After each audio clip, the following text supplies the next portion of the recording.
525,600 minutes, 525,000 moments so dear, 525,600 minutes. How do you measure a year?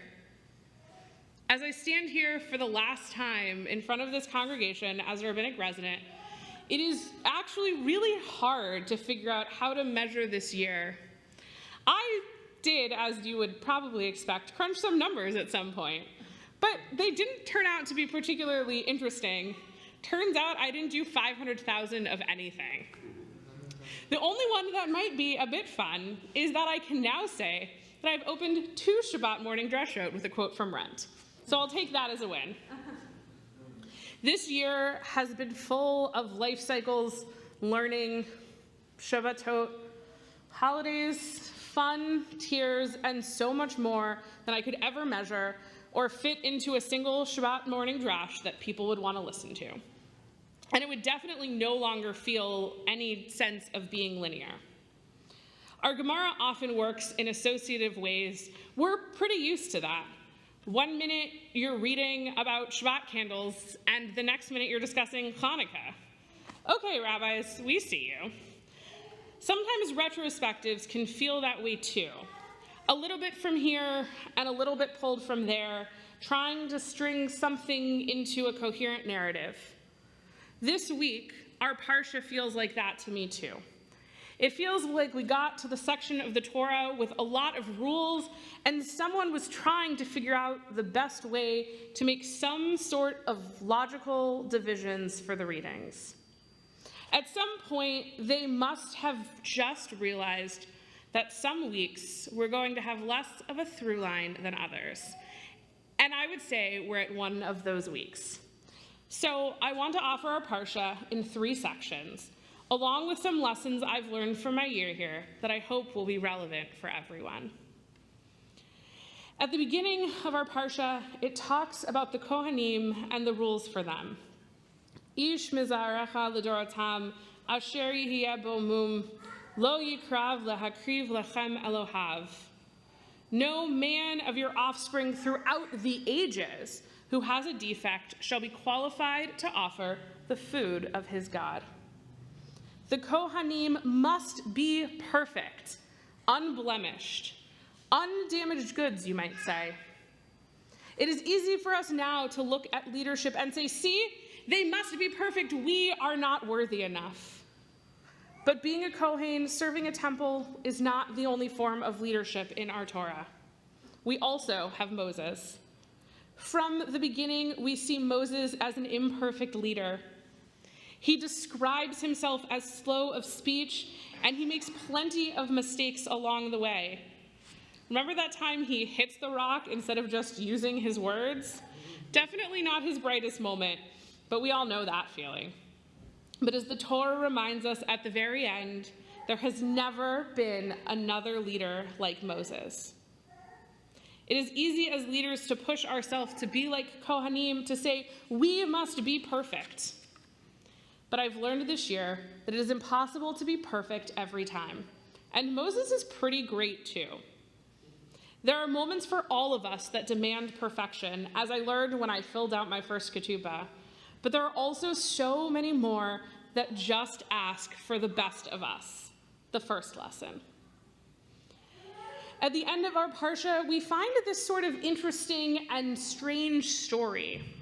It's not necessarily a strange story by default. Someone does something bad, and then they're punished, as the Torah says will happen.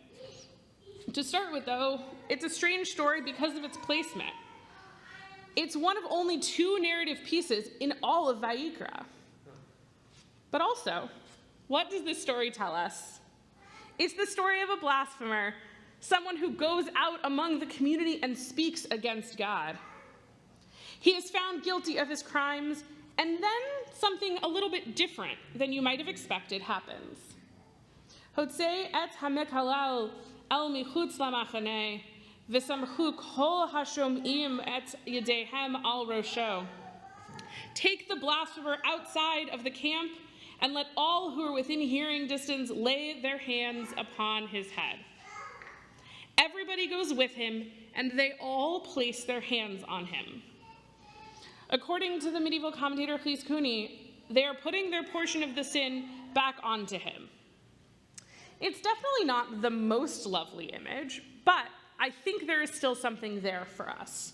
For better and for worse, we are all in this together. Being in community is hard. This year, I have witnessed some really challenging moments and disagreements. There's always trying to figure out who is on the roof and who is here and who is on the field or maybe the other field, and how are we all going to work together and coexist.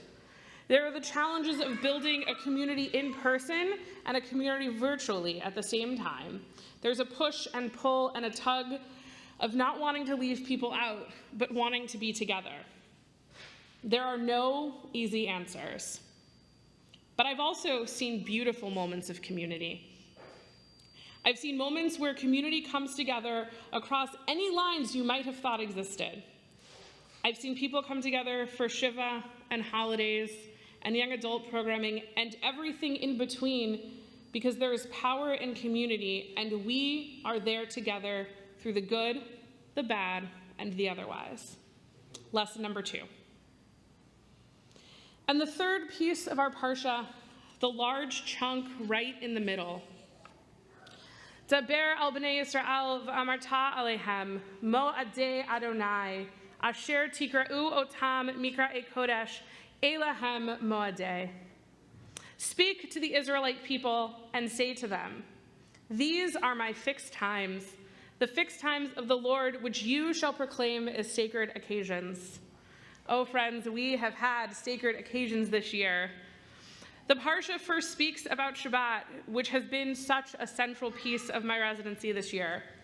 From everybody's favorite slot of Sudat Shlishit at 3:40 p.m., to the first sermon back in this sanctuary a few months ago, I have been part of so much Shabbat in this community, and it has been such a part of my journey. When I first visited Temple Beth Am in October of 2018 during my visit to Ziegler, I attended Shabbat Sovev in Pilch Hall for the very first time.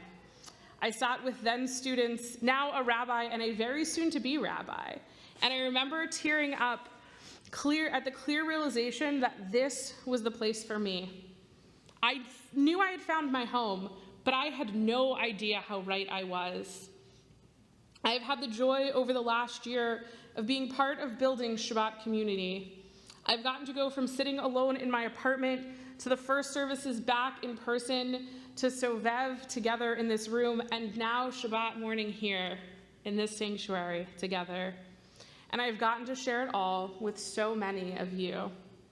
This Shabbat community is really something special that I have cherished, and I know and I hope will continue to grow over the coming years. After speaking about Shabbat, our Parsha takes us through the holidays. It begins with Passover in Nisan, the first month according to the Torah, and it travels through the year. The holidays are such a way to mark time, and as we round the corner on Shavuot again in our lives, it is so easy to see the journey and transformation over the last year since I first taught as a rabbinic resident. Our community has changed. We've added new members. We have lost beloved familiar faces. We've moved in and out a few times, but this community is still Temple Beth Am. The Torah then travels through Rosh Hashanah and Yom Kippur and lands at my favorite part of the year, Sukkot. And as Sukkot calls for us to dwell and be present, I want to dwell here in Sukkot for a few minutes. Sukkot is described most fully here than it is anywhere else in our Torah. It even gets 2 sets of observances, unlike the other holidays. It begins with what we often think of as the central mitzvah of Sukkot, the sukkah itself. Daber al bnei Yisrael lemor, b'chamishi asar yom lachodesh hashvi'i hazeh, chag hasukot shivat yamim ladonai. Say to the Israelite people, on the 15th day of this 7th month, there shall be the Feast of Booths to the Lord to last 7 days. Our Gemara in Masachet Sukkot argues about what these booths, these Sukkot, are meant to represent. Rabbi Eliezer believes they are meant to represent the Ananei HaKavod, the clouds of glory that accompanied the Israelites on their journey. Rabbi Akiva, on the other hand, takes a much more straightforward and what you might think of as a simpler approach. Sukkot mamash, he says. They're really just Sukkot. The Sukkot are there to remind us of the dwellings of the Israelites when they wandered in the desert. Rabbi Lord Jonathan Sachs, Zichron Livracha, takes this one step further. When speaking about this debate, he explains that the two options represent two different kinds of miracles. The Ananei HaKavod represents a miracle straight from God, while the Sukkot themselves represent the miracle of human faith. Our ancestors left Egypt the same way that our patriarchs left their homeland, and they took a leap of faith that there would be something better waiting on the other side. What is amazing to me is that we still commemorate this journey by going outside and dwelling in these Sukkot. It would be so easy to say, hey, remember that time we were wandering Jews and we lived outside for 40 years?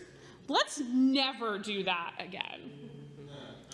Instead, we have faith in our solid foundations and we go back outside, back to these impermanent Sukkot to recall this journey.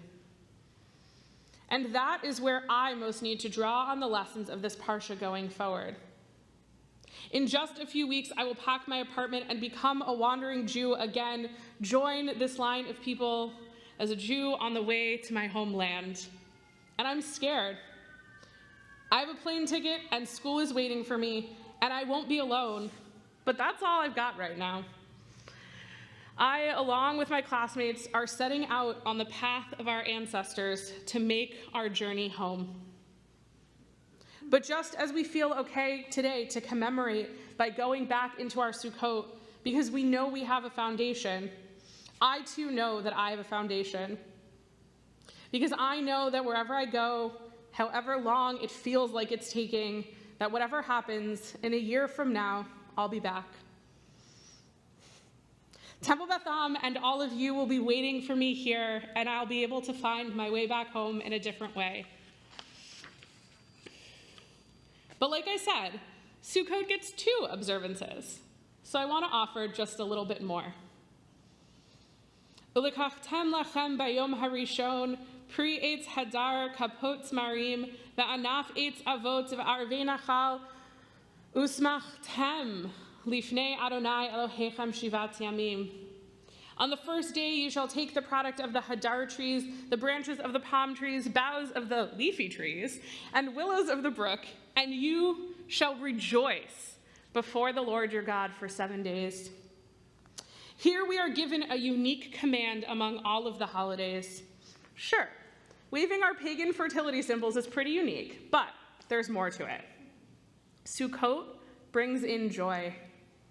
It is not enough to simply bring our sacrifices, build our huts, and shake our branches around. We must have joy. Whatever we do, wherever we go, we must find and we must create joy in our Judaism, in our community, and in our lives. And that is lesson number 3. I know I'm not a bat mitzvah girl, but I can't imagine not expressing some gratitude while I'm standing here today. I'm grateful to all of the Beth Am clergy, who is definitely not here at all today. Rabbis Kligfeld, Schatz, Shapiro, and Cantor Chorney, who saw me and my imperfections and who always brought out the best in me. I'm grateful to all of you who welcomed me into this community and helped strengthen it with me. And last, but certainly not least, I'm grateful to my fellow residents, Julia and David. You helped me find and make so much joy in this year. In her book, The Writing Life, Annie Dillard gives it to us straightforward and simply. How we spend our days is, of course, how we spend our lives. I feel so blessed to have spent so many days here, bringing my whole self to the table, being in community, having faith, and finding joy. If this is how I get to spend the rest of my life, I will be so blessed because of all of you and my time here. And my blessing to you is that each of you find all of this and more here and wherever your journeys take you.